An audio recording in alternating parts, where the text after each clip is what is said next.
Francis Leo Marcos inaresto habang kumakain. Sinalubong ng banda sa kulungan. Morning, sir. I-serve lang po namin yung warrant. Pwede bang kasama na lang ako, Brad? Huwag mo na ako ipahiya. Pero bago ang lahat, kung ikaw ay bago sa aking channel, huwag kalimutan na mag-subscribe at i-click ang notification bell for more trending news. Mainit na usap-usapan ngayon ang high-profile vlogger na si Norman Mangusin o mas kilala bilang Francis Leo Marcos matapos ito dinampot ng mga otoridad sa isang hotel sa Pasay City. Sa live ni Mangusin sa kanyang mga social media account, makikitang siya ay kumakain ng kanyang pananghaliang salad sa loob ng hotel. Maya-maya lamang ay nilapitan siya ng grupo ng mga opisyal mula sa CADG sa pamumuno ni Colonel John Diagi upang isilbi ang warrant of arrest laban sa kanya. Morning, sir.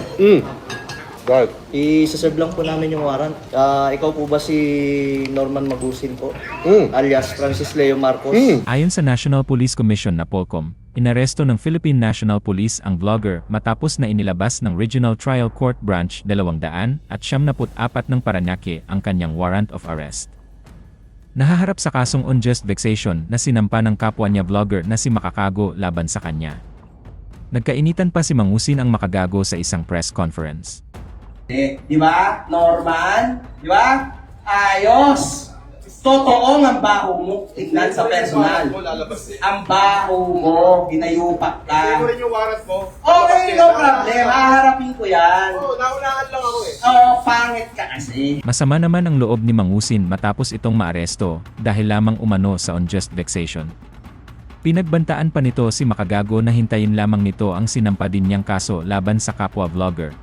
So, unjust fixation lang kung ipahiyain niyo ako sa buong Pilipinas. Grabe, para akong pumatay. Tapos papahiyain niyo ako, national TV, ng ganito. Huwag kang umiyak. Tanga ka. Iyak. Pero ang totoo niyan, unjust fixation lang. Ipinahiyain niyo ako buong Pilipinas na ganito. Grabe. Mas mabigat yung kinaso ko sa'yo, hintay mo warrant mo. Deserve mo yan! Ayon sa CADG, nasa 12 counts ng unjust vexation ang kinahaharap ngayon ng vlogger, kung saan naabot sa mahigit 100,000 ang kaukulang piyansa.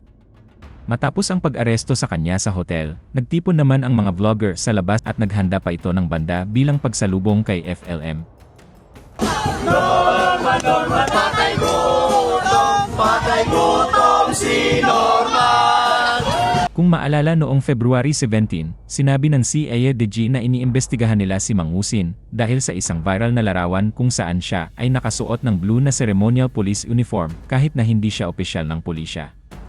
Dati nang tinanggi ng vlogger ang pagsuot ng uniforme at iginiit na na-edit lamang ang larawan na kumalat sa internet.